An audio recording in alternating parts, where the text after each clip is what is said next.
Hello दोस्तों, नमस्कार। स्वागत है आपका हमारे YouTube चैनल होम ट्यूशन में। दोस्तों, आज के इस वीडियो में हम जनरल नॉलेज या जीके से संबंधित प्रश्न देखेंगे।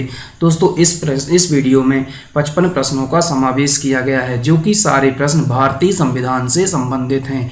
इस वीडियो में भारतीय संविधान से संबंधित 55 प्रश्न दिए गए हैं, जो कि आपके एग्जाम की दृष्टि से बहुत ही महत्वपूर्ण है, क्योंकि आप जानते हैं कि कोई भी एग्जाम हो, वो किसी भी राज्य का हो या केंद्र का कोई भी एग्जाम हो, भारतीय संविधान से संबंधित प्रश्न 2 या 4 आपके एग्जाम में मिल जाते हैं। ये प्रश्न आपको चाहे बैंकिंग का एग्जाम दे रहे हो या रेलवे का एग्जाम दे रहे हो, वहाँ पर भी ये प्रश्न जरूर मिलते हैं। इसलिए आप हर एक प्रश्न को ध्यान से देखिए और इनको याद कर लीजिए।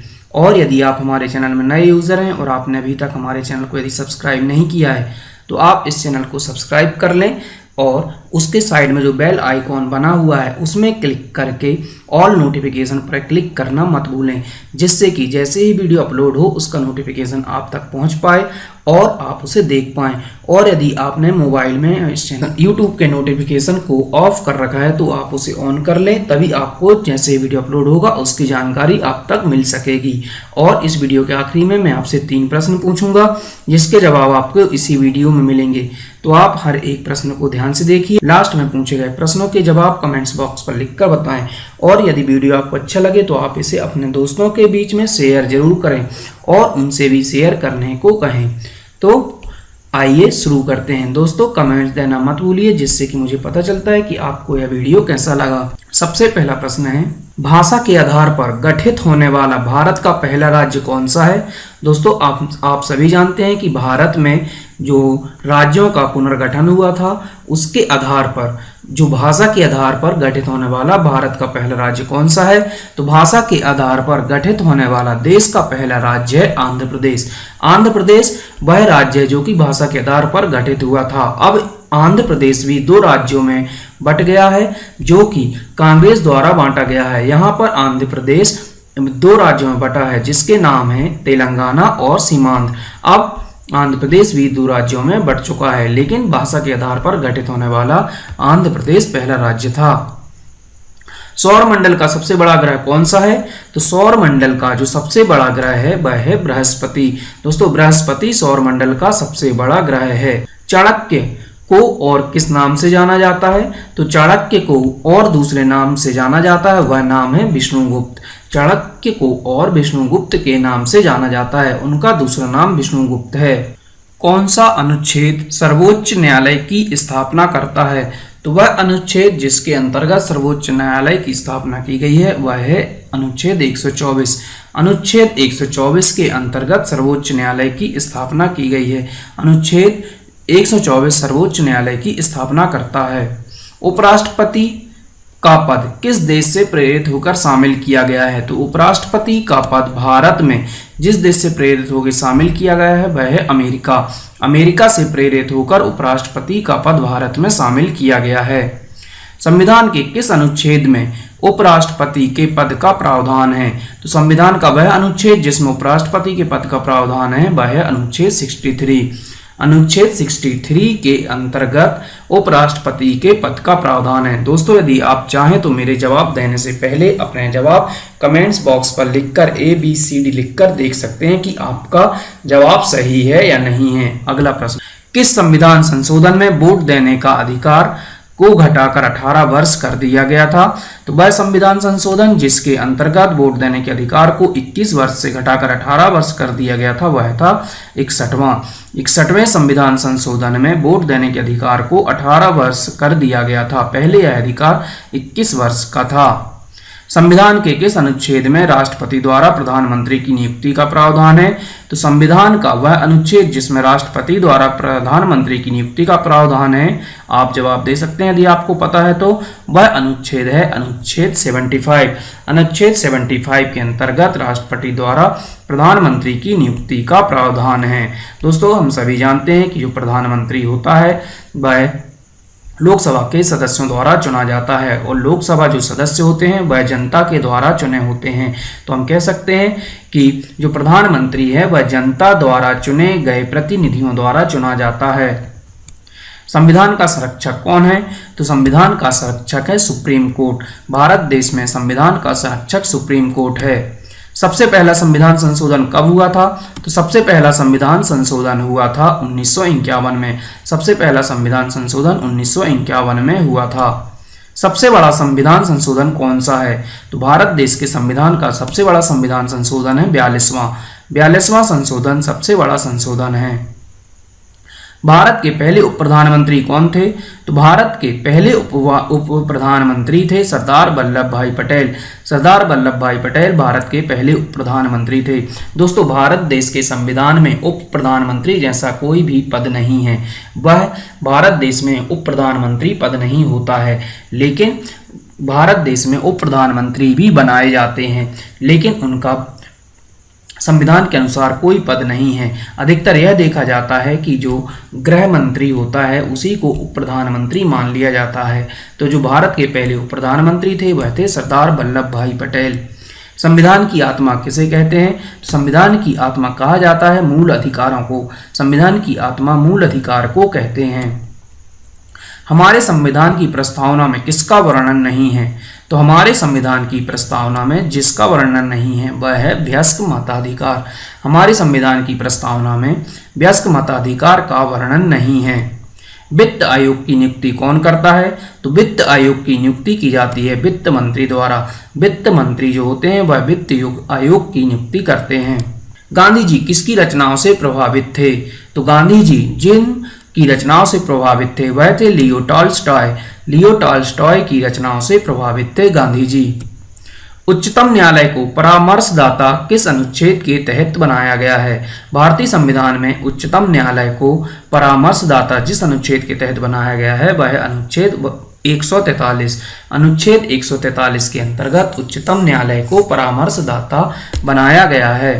विधान परिषद के सदस्य कितने वर्षों के लिए चुने जाते हैं? तो विधान परिषद के सदस्य 6 वर्षों के लिए चुने जाते हैं। देश के बहुत सारे राज्य हैं जहां पर विधान परिषद होती हैं। यह विधान परिषद राज्य की विधान परिषद होती हैं जो कि राज्यों द्वारा गठित की जाती हैं। इनके जो सदस्य होते हैं वह 6 वर्षों के लिए चुने जाते हैं। सत्यमेव जयते कहाँ से लिया गया है? तो सत्यमेव जयते को लिया गया है मुंडकोपनिषद से। मुंडकोपनिषद से सत्यमेव जयते को लिया गया है। भारत के लिए चुनौती कौन पैदा करता है? तो भारत देश के लिए जो चुनौती पैदा करता है वह है समाजवाद। भारत के लिए समाजवाद चुनौतियां पैदा करता है।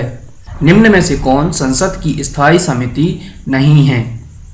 तो निम्न में से जो संसद की स्थायी समिति नहीं है वह है वित्त मंत्रालय की परामर्शदात्री समिति। वित्त मंत्रालय की परामर्शदात्री समिति संसद की स्थायी समिति नहीं है। निम्न में से किस देश में एक दलीय प्रणाली है? तो वह देश जिसमें एक दलीय प्रणाली है वह है चीन। चीन में एक दलीय प्रणाली है। शासक बनने के बाद 12 अध्यादेश लाने वाला पहला शासक कौन था? तो शासक बनने के बाद 12 अध्यादेश लाने वाला पहला शासक था जहांगीर। जहांगीर जैसे ही शासक बना वह 12 अध्यादेश लेकर आया था। लोकतांत्रिक समाजवाद की विधियां कौन है? तो लोकतांत्रिक समाजवाद की विधियां हैं समझाना और प्रचार करना। लोकतांत्रिक समाजवाद की विधियां समझाना और प्रचार करना है। असम राज्य में तेल रिफाइनरी कंपनियां काम कर रही हैं, उनकी संख्या कितनी है? तो असम राज्य में तेल रिफाइनरी कंपनियां जो काम कर रही हैं उनकी संख्या है 4।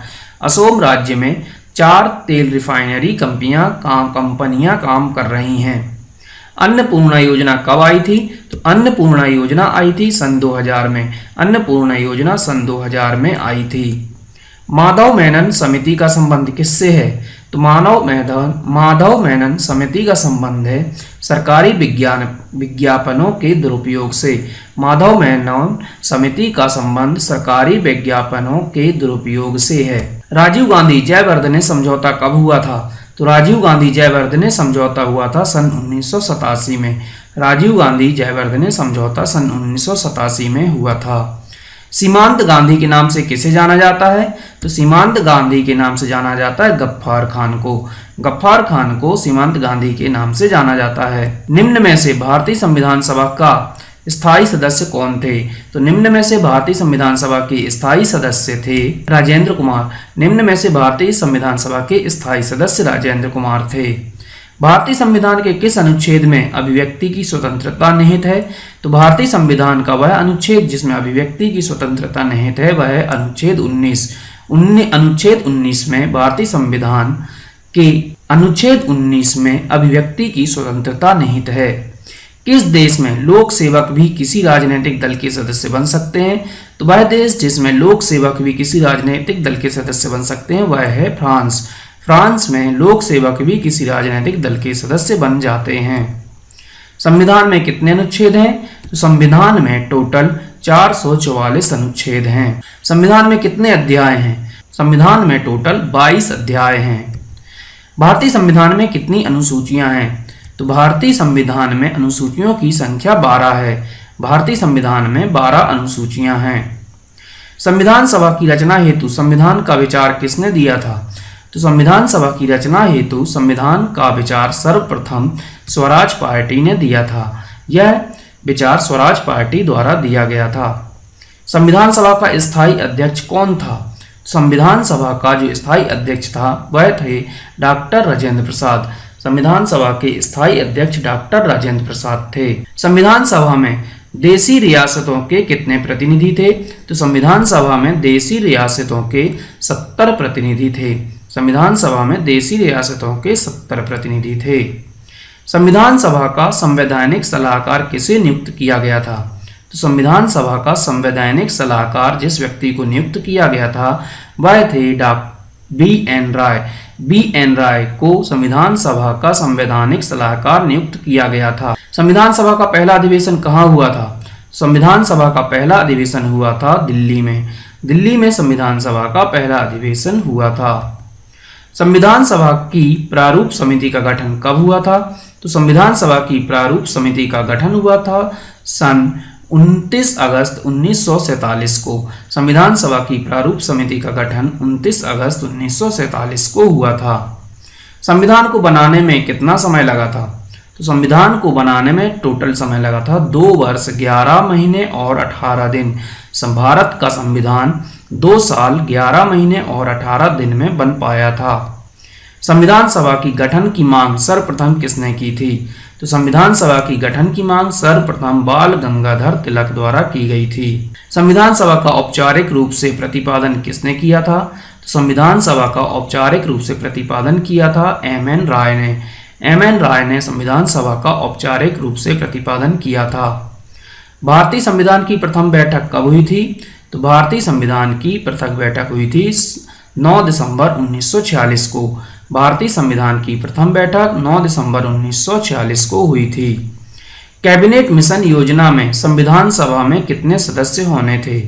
कैबिनेट मिशन की योजना के अंतर्गत संविधान सभा में टोटल 389 सदस्य होने थे, लेकिन संविधान बनते बनते जब संविधान मूल स्वरूप में आ गया था उस समय संविधान के सभा में सदस्यों की संख्या घट गई थी। संविधान के किस भाग में संशोधन प्रक्रिया है? तो संविधान का वह भाग जिसमें संशोधन प्रक्रिया है वह है 20वां। संविधान के 20वें भाग में संशोधन प्रक्रिया है। भारतीय संविधान में संशोधन प्रक्रिया किस देश से ली गई है? तो भारतीय संविधान में संशोधन प्रक्रिया ली गई है दक्षिण अफ्रीका से। भारतीय संविधान में संशोधन प्रक्रिया दक्षिण अफ्रीका से ली गई है। संविधान सभा की प्रारूप समिति का अध्यक्ष कौन था? तो संविधान सभा की प्रारूप समिति का अध्यक्ष थे डॉक्टर भीमराव अंबेडकर। डॉक्टर भीमराव अंबेडकर संविधान सभा की प्रारूप समिति के अध्यक्ष थे। संविधान सभा ने भारत के संविधान को कब स्वीकृत किया था? तो संविधान सभा ने भारत के संविधान को 26 नवंबर 1946 को स्वीकृत किया था। प्रस्तावना की भाषा किस देश से ली गई थी? तो प्रस्तावना की भाषा को लिया गया है ऑस्ट्रेलिया से। प्रस्तावना की भाषा को ऑस्ट्रेलिया से लिया गया है। विधि के समक्ष समता कहाँ से ली गई है? तो विधि के समक्ष समता को लिया गया है इंग्लैंड से। विधि के समक्ष समता को इंग्लैंड से लिया गया है। संविधान में कानून द्वारा स्थापित शब्दावली किस देश के संविधान से ली गई है? तो संविधान में कानून द्वारा स्थापित शब्दावली को लिया गया है जापान से। संविधान में कानून द्वारा स्थापित शब्दावली को जापान से लिया गया है। संविधान सभा का अस्थायी अध्यक्ष कौन था? तो संविधान सभा का अस्थायी अध्यक्ष थे डॉक्टर सच्चिदानंद। संविधान सभा के अस्थायी अध्यक्ष डॉक्टर सच्चिदानंद थे। तो दोस्तों ये थे भारतीय संविधान से संबंधित 55 महत्वपूर्ण प्रश्न जो कि जनरल नॉलेज के अंतर्गत आपके एग्जाम में पूछे जाते हैं। अब मैं इसी वीडियो से संबंधित आपसे 3 प्रश्न पूछता हूं, जिसके जवाब आप कमेंट्स बॉक्स पर लिखकर जरूर दें। तो पहला प्रश्न है, संविधान को बनाने में कितना समय लगा था? दूसरा प्रश्न है, भारतीय संविधान में कितनी अनुसूचियां हैं? और तीसरा और अंतिम प्रश्न है, सीमांत गांधी के नाम से किसे जाना जाता था? तो दोस्तों आप इन तीनों प्रश्नों के जवाब लिखकर कमेंट्स बॉक्स पर जरूर दें, और यदि वीडियो आपको अच्छा लगा हो तो इसे अपने दोस्तों के बीच में शेयर जरूर करें, और सब्सक्राइब करना ना भूलें यदि आपने इसे सब्सक्राइब नहीं किया है तो। धन्यवाद।